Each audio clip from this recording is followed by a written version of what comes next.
Ardhito bersama istrinya menjerit pingsan saat ingin menikmati asmara di ranjang bulan.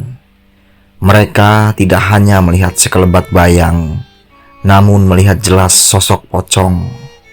Kejadian ini bermula ketika Ardhito hendak membuka pakaian dalam istrinya. Namun, istrinya berdiri tepat di balik jendela. Ardhito melihat lingkaran merah kecil dari celah jendela kayu rumahnya. Dia takut kegiatan intim mereka diketahui tetangga. Dipakainya lagi sarung yang sempat tergeletak di atas kasur. Melangkahnya ke arah jendela sedangkan istrinya kembali duduk di sisi ranjang. Dia sempat mengucap bau liur panggang ke istrinya. Namun perempuannya hanya menggeleng. Penasaran kian menggebu. Ardhito mencoba mengintip dari celah jendela, namun masih belum jelas. Sebelum membuka jendela, Ardhito sempat mengungkapkan kekhawatiran kepada sang istri. Namun dari celah jendela, dia kembali melihat ada yang bergerak-gerak. Tanpa pikir panjang dan memerdulikan bau menyengat dibukanya jendela itu. Ardhito dan istri tak sanggup berkata, apalagi berteriak. Mereka hanya melongok ketika di depan jendela ada yang tegak berdiri. Tergeletaklah pasangan suami istri tersebut ketika sosok pocong bergeliat, seakan tubuhnya ingin terlepas dari kain lusuh. Pasutri itu juga melihat liur seakan mengalir dari mulut beruntus pocong dan cairan kuning keluar dari dua lubang hidung pocong tersebut. Sosok ini juga menggeram seolah ingin berbicara kepada mereka. Warna mata sosok ini sangat merah, sedangkan wajahnya hitam terbakar. Diyakini warga sekitar, sosok itu merupakan arwah gentayangan Amir, pencuri yang mati tersetrum saat beraksi. Bukan 1 hingga 3 warga yang menyumpahi Amir. 10 warga telah menjadi korban kebejatan pria yang kerap main perempuan di warung remang. 2 kepala rumah tangga mati dibacoknya. Pamong kampung pernah mendatangi kediaman pencuri itu, tapi dia mempunyai ilmu kebal. Pamong kampung terkena luka sayatan, sedangkan 2 kepala rumah tangga tewas bersimbah darah. Ilmu kebalnya didapat dari guru yang berada di luar provinsi. Dulu, dia sempat berguru pencak silat dan kerap bertapa.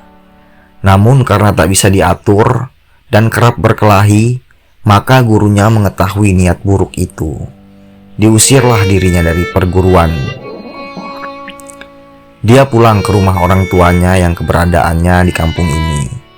Namun ayah dan ibunya mati dibunuhnya lantaran melarangnya mabuk.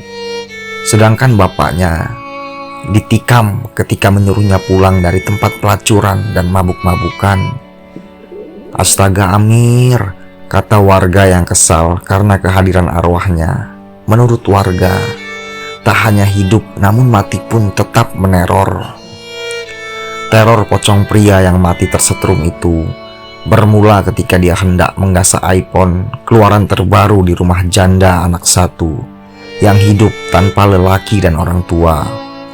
Dia yang kaget karena mendengar suara pintu dari salah satu kamar di rumah itu sontak menyentuh besi colokan yang dialiri listrik. Naas, ilmu kebalnya tidak sanggup menahan setrum. Tak mampu dia berteriak apalagi melepas jari dari ganasnya aliran listrik. Subuh di kampung itu geger karena sang janda berteriak. Dia yang bergetar mengungkapkan ke warga kampung yang berbondong-bondong menghampirinya. Amir mati di ruang tamu tempat iPhone dicas. 1 hari saat dia dikuburkan, malamnya bulan begitu bundar dan terang. Biasanya jangkrik bersahutan, namun malam itu justru lolong anjing dan meong kucing yang bersambutan. Suara kentungan berbunyi keras dari pos ronda. Malam itu, peronda melapor kepala desa. Mereka diganggu sosok pocong. Pamong kampung langsung memanggil orang pintar. Ki Bendul menyatakan, Amir dikuburkan tanpa lebih dulu pengikut gaibnya disingkirkan dari darahnya. Dia sudah berusaha, namun yang mampu melenyapkan kekuatan hitam Amir hanyalah gurunya.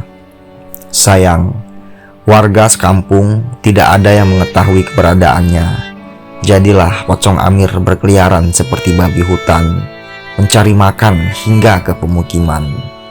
Bukan hanya Ardito, Malang, salah satu warga pernah juga menjadi korban gentayangan pocong Amir. Malam itu dia hendak membuat kopi, namun ketika sedang menunggu rebusan mendidih, dia melihat gerakan warna putih lusuh dari celah pintu kayu khas orang perkampungan. Khawatirnya memuncak karena dia sendiri mengetahui kampung itu diteror. Namun, gerak putih kian cepat dan terdengar geraman serta tercium bau busuk. Dia juga melihat ada yang mengalir dari celah pangkal pintu.